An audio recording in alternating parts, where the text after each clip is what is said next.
Katika sentensi hizi mbili kuna utofauti kimantiki, ingawa wewe unaweza kuona ni sawa. Tuone. Sentensi ya kwanza, the flight was cancelled due to bad weather. Sentensi ya pili, the flight was cancelled due to the bad weather. Nini utofauti hapo?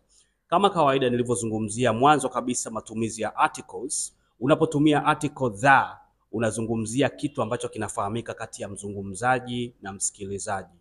Kwa hiyo katika sentensi ya kwanza ukisema the flight was cancelled due to bad weather, hapa tumezungumzia general aspect.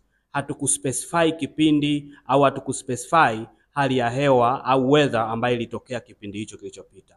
Kwa hiyo hapa unazungumzia general, kwamba unachokizungumza au hiyo hali ya hewa ambayo ilijitokeza huyo msikilizaji haijui. Kwa hiyo unatumia due to alafu unaweka sifa ya kitu ambacho kinatokea, na hii ndio inapaswa kutumika katika mazingira ya kutoa taarifa.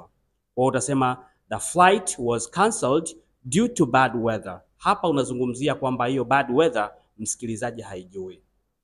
Mfano wa sentensi nyingine unaweza kusema the match was postponed due to bad weather, kwamba mechi iliahirishwa kutokana na hali ya hewa mbaya, lakini huyo msikilizaji hajui ilikuwa kuaje. Kwa hiyo unatumia due to alafu unaweka hiyo sifa ya kitu ambacho unakizungumzia au sifa ya tukio ambalo lilijitokeza kipindi hicho kilichopita au wakati ujao au wakati wowote ule, lakini ikiwa mzungumzaji ambaye ndo anafahamu na msikilizaji hajui.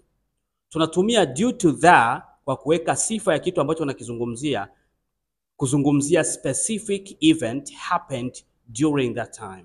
Unapozungumzia tukio maalumu au sifa ya tukio lililojitokeza kipindi hicho, ikiwa msikilizaji anafahamu na wewe unaozungumza unafahamu na wote mnajua kwamba mko aware kutokana na kitu ambacho kilijitokeza, unatumia due to the.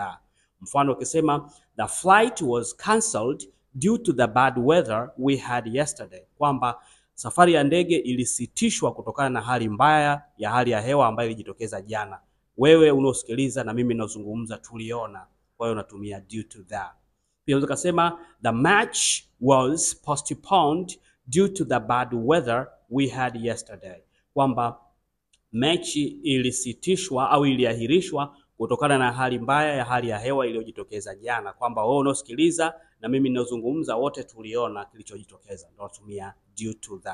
Kwa hiyo fikiria hapo na uweke akilini kwamba unapotumia due to ukaweka sifa ya kitu unazungumzia general, lakini unazungumzia general aspect, lakini ukisema due to the alafu kuweka sifa ya tukio au kitu ambacho kilijitokeza ukazungumzia kumodify noun, basi unazungumzia kitu ambacho ni specific event.